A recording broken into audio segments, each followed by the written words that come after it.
Hola a todos. Hoy vamos a analizar a fondo un documento bastante específico. Viene directo de la Gaceta Oficial de Cuba. Es la Gaceta del 1 de octubre de 2025. Y nos vamos a centrar en la resolución 1625-2025 del Ministerio de Finanzas y Precios. Exacto. Una resolución fresquita, digamos.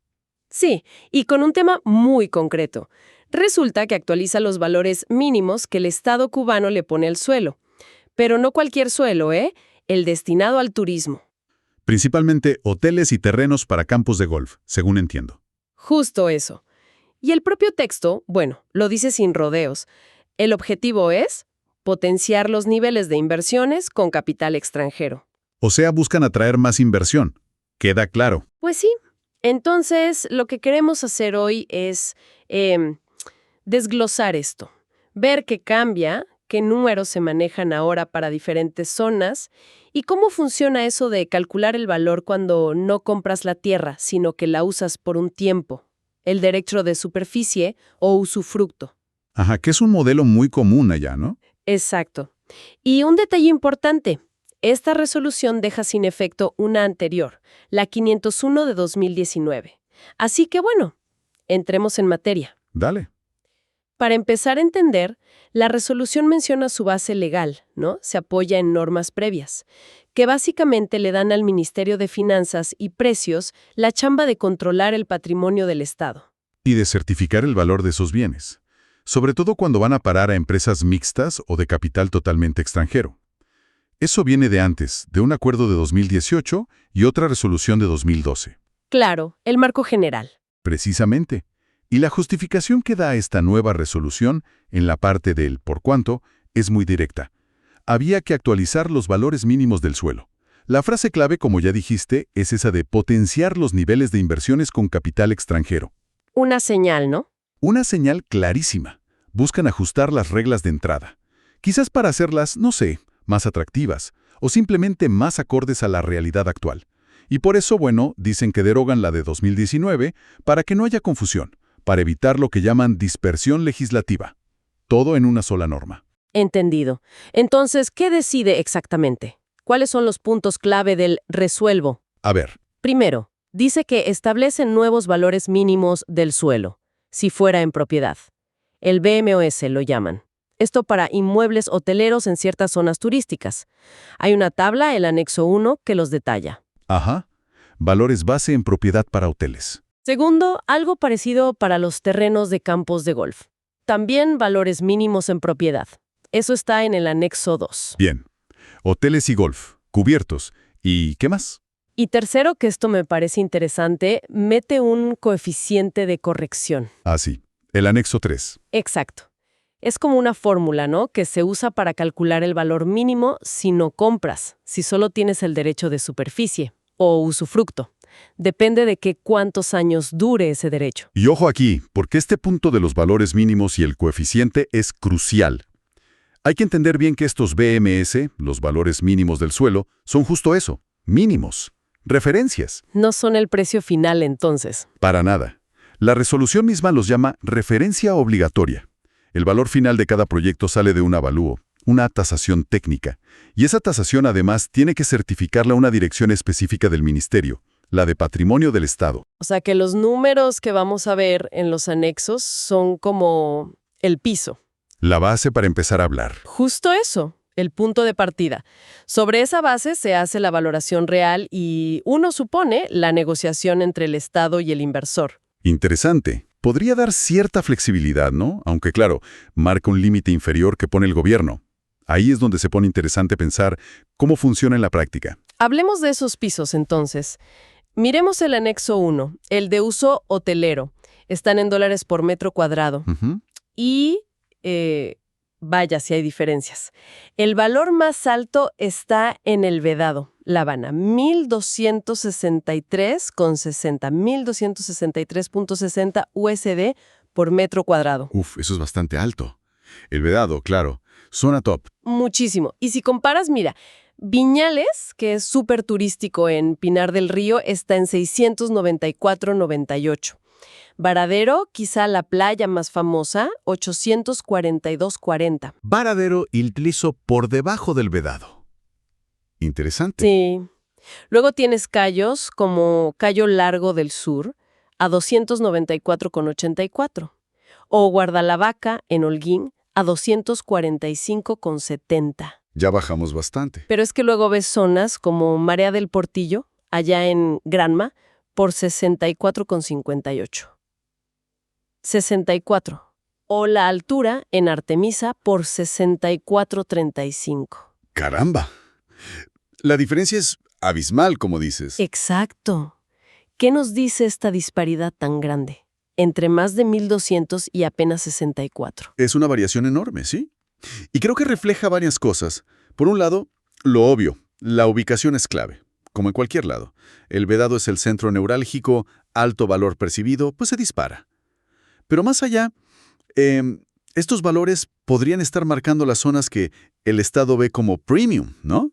Con mayor potencial de retorno rápido. ¿Y las otras? Y otras donde quizá buscan incentivar el desarrollo con un costo de entrada, bueno, mucho más bajo. Una estrategia, quizás. Podría ser una estrategia deliberada, sí.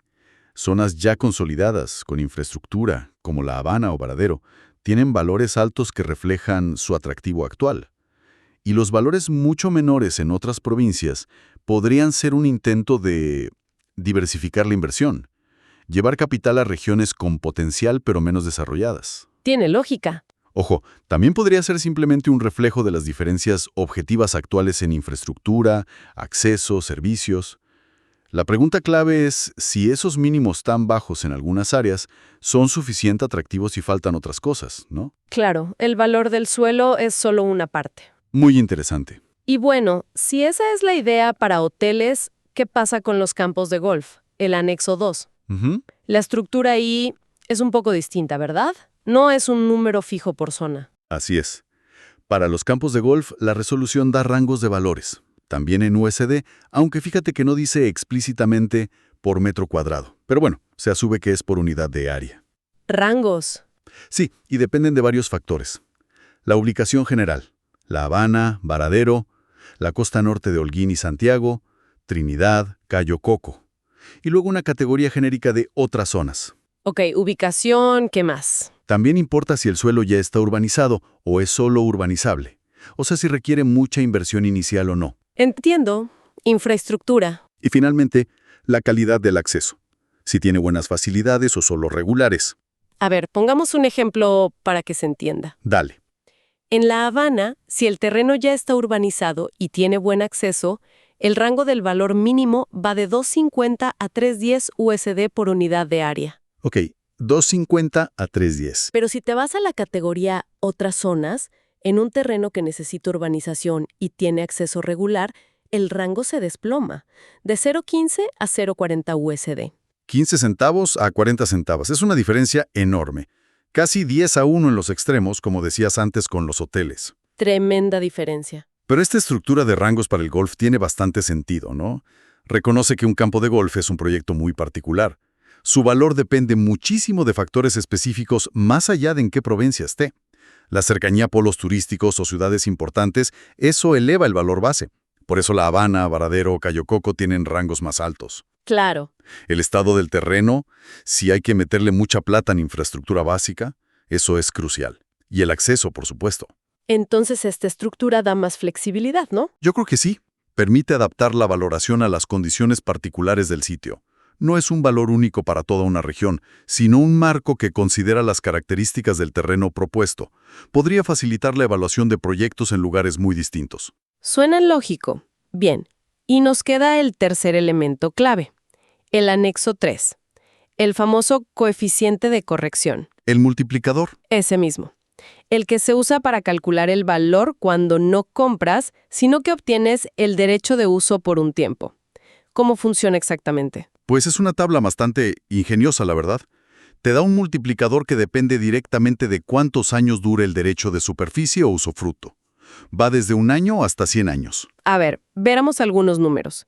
Para 10 años dice que el coeficiente es 0,331. O sea, pagas el 33.1% del valor que tendría en propiedad como base mínima. Exacto. Si el plazo sube a 25 años, el coeficiente es 0.638. Ya son casi 2/3 del valor en propiedad. Ajá. A 50 años ya estamos en 0.877, casi el 88%. Se acerca bastante. Y a 75 años es 0.966, el 96,6%. Y para 99 años es 0.999, prácticamente el 100%. Y a 100 años es 1, el valor completo. La lógica es clara. Es transparente, sí. Cuanto más largo el plazo de uso, más se acerca el valor calculado al valor total del terreno en propiedad. Y esto tiene varias implicaciones, me parece.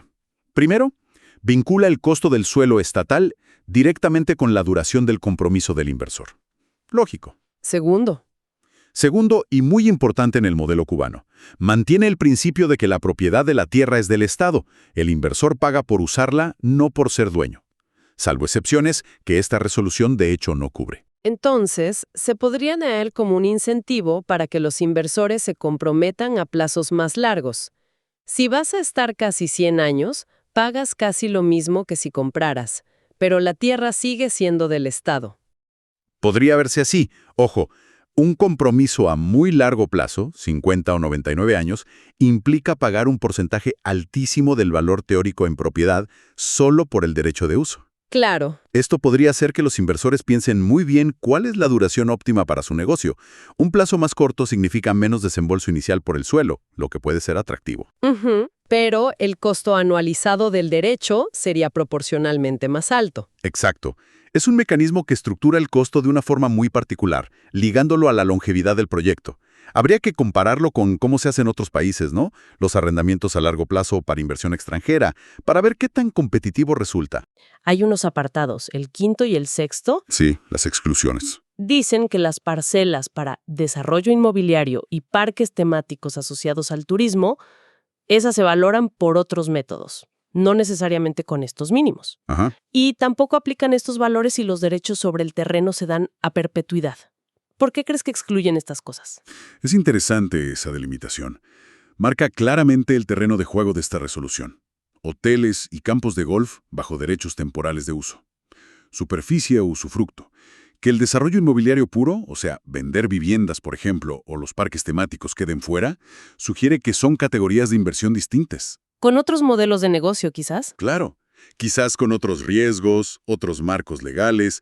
Podría ser que la valoración ahí sea más compleja o dependa de otros factores además del valor base del suelo. Tiene sentido.